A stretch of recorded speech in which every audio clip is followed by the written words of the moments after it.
Nafarroan gehiago dira sendatutako personak koronabirusa duten kasu aktiboa baino. 3 gaixo atera dira zainketa intensiboko unitatetik, egun 14 dira unitatean daudenak, duela hilabete eta erdi 95 diren. Distantzia mantendu ezin den tokitan derrigorrezko izango da maskara erabiltzea. Kartzeletako baldintzak arintzea eskatu dute salaketak, etxeratek, Altsasuko gurasoek eta sare herritarrak. Foru gobernuak, gobernuko delegaritzak eta tokiko entitatek Nafarroa suspertzeko planari begirako estrategiak koordinatu dituzte.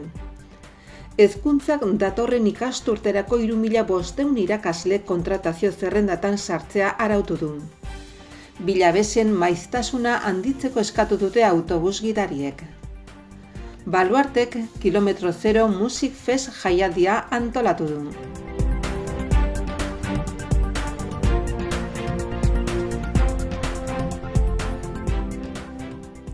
Sendatu diren personen kopurua gainditu egin du une honetan gaixotasuna duten gaixoen kopurua Nafarroan. 2. egunez jarraian ez da heriotzarik gertatu.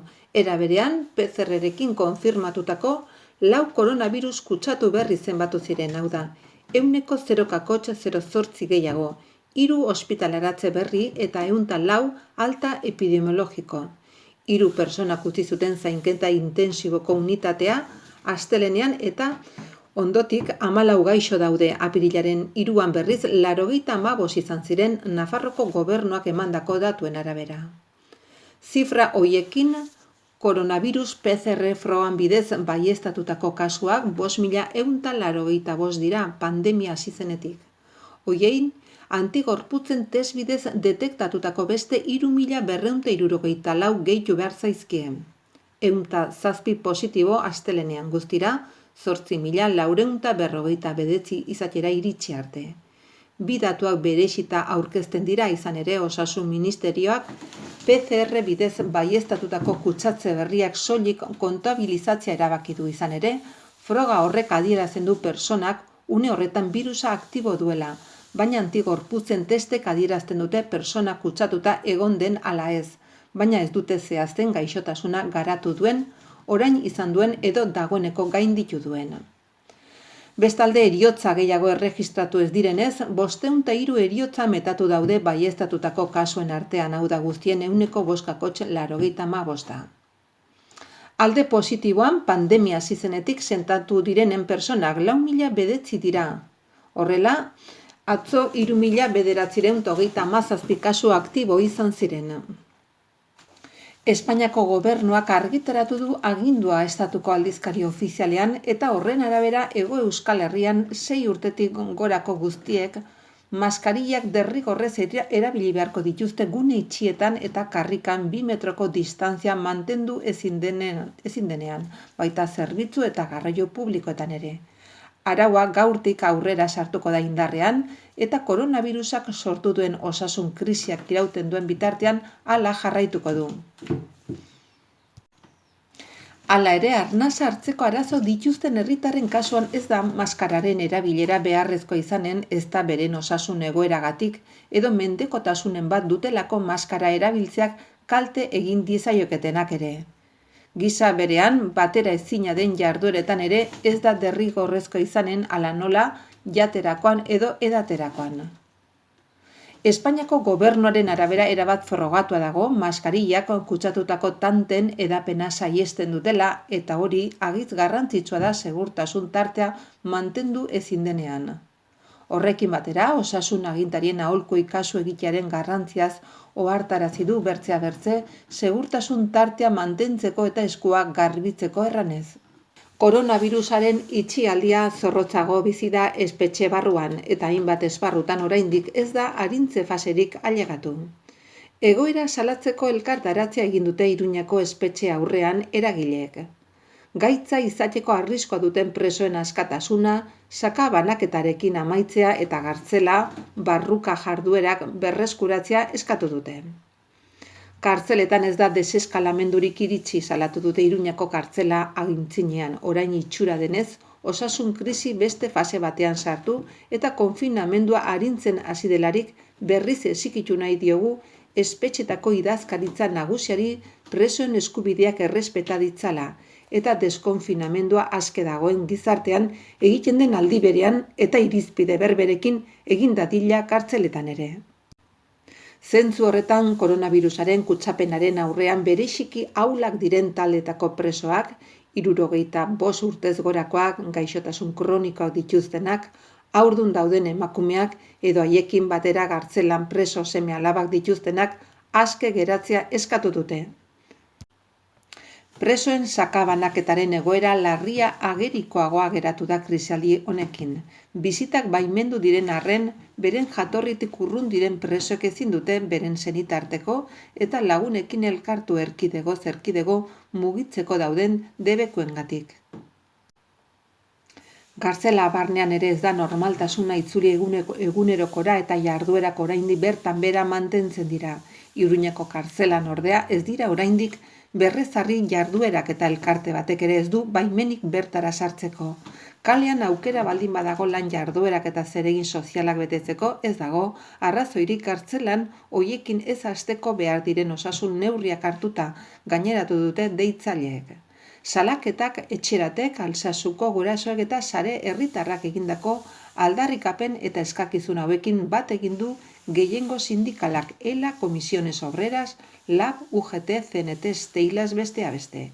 Gero abaik EH Bilduk eta Nafarroko Ezker Batuak bestea beste. Nafarroko gobernuko delegaritzako eta herri zein kontzejuetako ordezkariek bilera izan dute bakoitzak bere esparrutik dagozkion estrategiak eta proposamenak ezagutzera eman eta guztien artean, Nafarroaren susperraldian erantzun koordinatu emateko koronavirusak eragindako osasun, ekonomia eta gizarte krisiaren aurrean.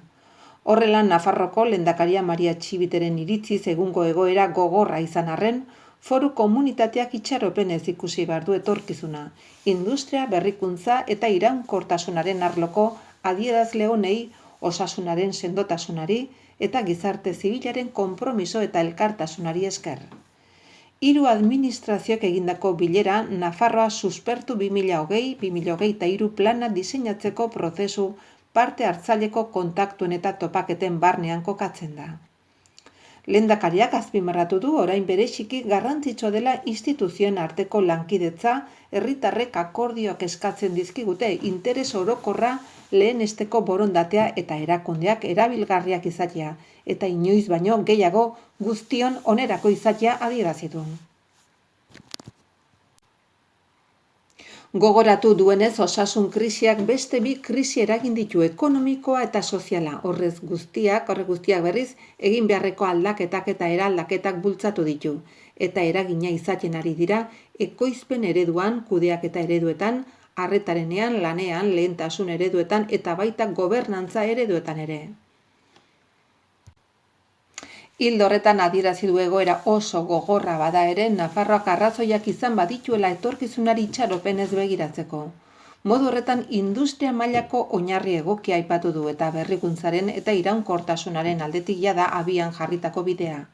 Eutsi dion osasun sistema dugu jarraitu du edozein administraziorentzat erronka bat izan den desafioari ondo erantzun diona eta era berean, gizarte zibil konprometitua eskuzabala eta solidarioa dugu krisi honetan baita ere erantzun duen onena ateraz.